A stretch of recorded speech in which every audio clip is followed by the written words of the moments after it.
5 ચાના પૈસા. ઓહો હો હો હો, વાહ છે ગુલાબડી, વાહ તારા હાથના ચાની સુગંધ. સાચે કહું છો, ચુંબકની જેમ ખેંચાઈને અહીંયા આવી ગયો છે મોટા ભાઈ. મોટા ભાઈ, આ અમારી સરોજ છે ને વિસાવદર ગઈ હતી ને, ત્યારે છેલ્લી આના હાથની ચા પીધી હતી. એ ગુલાબડી, થઈ જા આજે પાછી તારા હાથની ચા. હે પણ એ ખાલી દૂધની, હા જા બનાવ જા. આમ શું જોવો છો મોટા ભાઈ ને? મોટા ભાઈ કે ના છોડી પાડશે નહીં? મોટા ભાઈ તે કામ હતું? વાત કરો છો મોટા ભાઈ, કામ હોય તો જ અહીંયા આવાય. હે અરે કામ તો ઈ વેપારનો શબ્દ છે, મારે ને તમારી વચ્ચે તો વ્યવહાર છે. કા એમ રાઘવ, મને હમણાં વ્યવહારમાં રસ નથી ને સમય પણ નથી. આ જગ્યા વેપારની છે. અચ્છા, સમજી ગયો મોટા ભાઈ, તમે દાઢમાંથી શું કામ બોલો છો.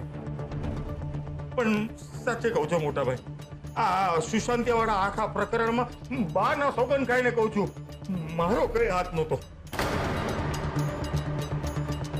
રાઘવ, મને લાગે છે જેમ જેમ તારી ઉંમર વધતી જાય છે ને, એમ એમ તારી અંદરની શરમ ઘટતી જાય છે. રક્ષાબંધને રાહુલ અમને બધી જ વાત કરી દીધી છે.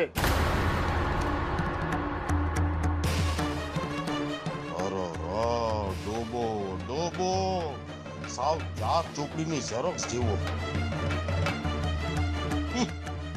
તું વિચારમાં પડી ગયો. રાહુલે બધી જ વાત કરીને તારી પોલ ઉઘાડી પાડી દીધી છે રાઘવ. મારે મોટા ભાઈ ઘડિયાળ તો જુઓ, કેટલું મોડું થઈ ગયું છે. તો હું રજા લઉં. એ ગુલાબડી, ચા પછી ક્યારેક. હા રાઘવ, આજ પછી ક્યારેય દુકાનના પગથિયા નહીં છે. મિત્ર, બહાર મારે બોર્ડ મારવું પડશે. સૌને આવકાર, રાઘવ ભટ્ટ, દુકાન બહાર.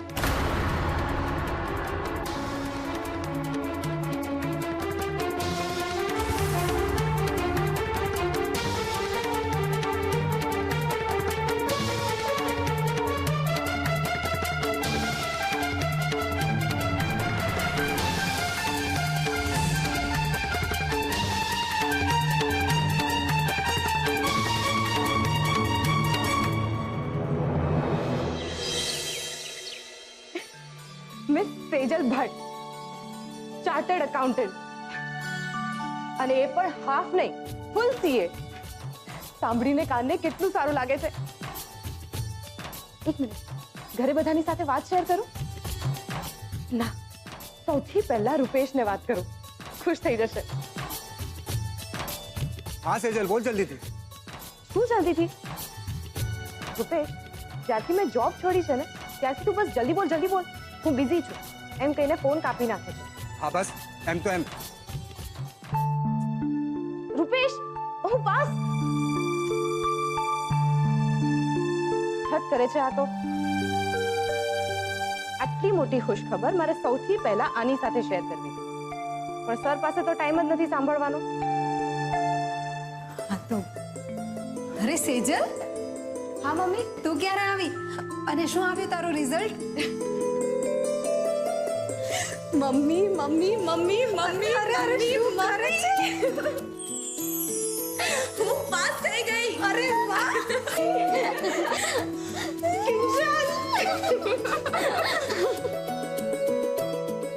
પાસ થઈ ગઈ, પાસ થઈ ગઈ. એ આ બધું શું ચાલી રહ્યું છે? બીજલ, હું પાસ થઈ ગઈ. જલ્દી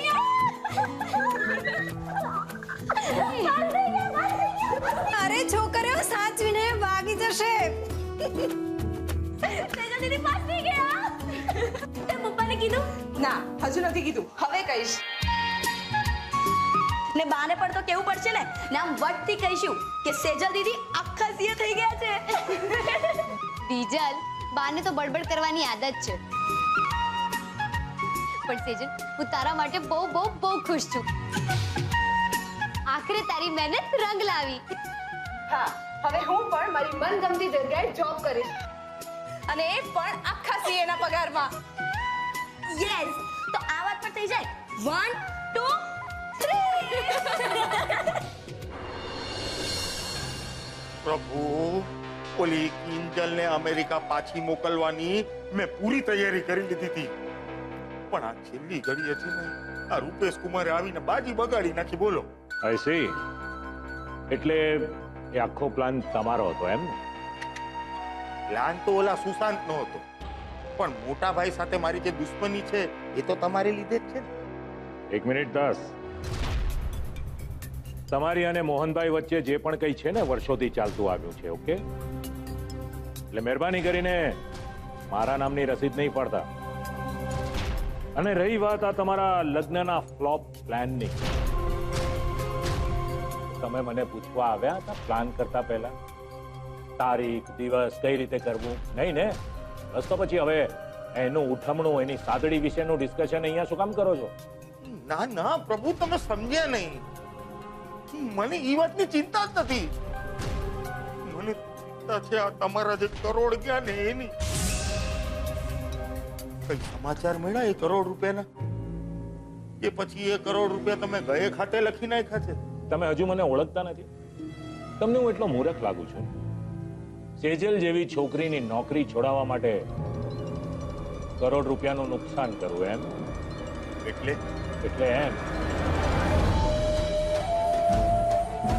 કે આ રેડ નકલી હતી એની પોલ ખુલી જતા મારે પરાણે આ પોલીસ સ્ટેશન ને ફરિયાદ આ બધા નાટક કરવા પડ્યા. બાકી નકલી રેડની પાછળનો અસલી પ્લાન તો મારો જ હતો. ઓહો પ્રભુ, અરે માણસનું મગજ ચક્રાવે ચડી જાય હો. અરે ને કરોડ ક્યાંય ગયા જ નથી. હે ના, પણ આ નકલી રેડની પાછળ એવું બહાનું કાઢ્યું છે ને એવું પ્લાનિંગ કર્યું છે ને, સેજલ ભલે ને સીએ છે, નોકરી ક્યાંય નહીં કરી શકે.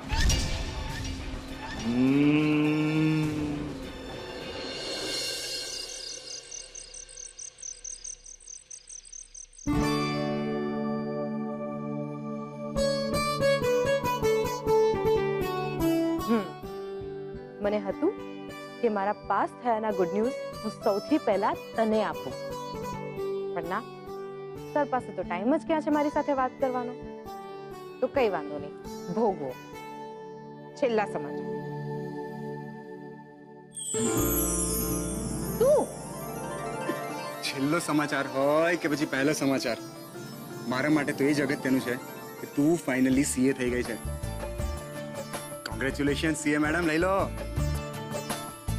અરે તું જો, તું આજથી મારા શર્ટનો કોલર છું ને હું આમ ઊંચે કરીને ચાલીશ અને લોકોને કહીશ, ભાઈઓ બહેનો સાઈડ પર મારી સાથે સીએ મેડમ છે, સીએ મેડમ પધારી રહી છે. અચ્છા, તો એના કરતા એક કામ કર ને, તું તારા હાથ ઉપર ટેટુ ચિતરાવી લે ને, મારી સેજલ સીએ છે સીએ, અને કાં તો પછી ટી-શર્ટ ઉપર પ્રિન્ટ કરાવી લે, સીએ છે સીએ. અરે બાય ધ વે, તને કોણે કહ્યું? મારી સાથે તો વાત કરવાનો સાહેબને ટાઈમ જ નથી ને. સોરી બાબા, સોરી, હું સાચે કામમાં હતો. મને ઉત્કર્ષે કહ્યું અને ખાસ તારી માટે વેનીલા આઈસ્ક્રીમ પણ મોકલાવ્યો છે ને. એમ એટલે આઈસ્ક્રીમ મોકલાવી દેવાનો અને પોતે નહીં આવવાનું એમ? એવું બને? અરે તને ખબર છે ને કે ઉત્કર્ષ અને કિંજલની વચ્ચે આજકાલ 36 નો આંકડો ચાલે છે, એટલે ભાઈ સાહેબ બહાર ઊભા છે ત્યાં. ઓહ, તો આપણે એને ઘરમાં બોલાવીએ. ઉત્કર્ષ, ઉત્કર્ષ, અહીં ઉપર. હાય સેજલ ભાભી, કોંગ્રેચ્યુલેશન. શું કહ્યું? મને નહીં સંભળાય, અહીં ઘરમાં આવીને કે તો જ સંભળાશે. અરે ભાભી, રહેવા દો ને પ્લીઝ. ઠીક છે, તો તું તારો આઈસ્ક્રીમ પણ પાછો લઈ જા. રૂપેશ, જા એને આપી આવ એનો આઈસ્ક્રીમ પાછો.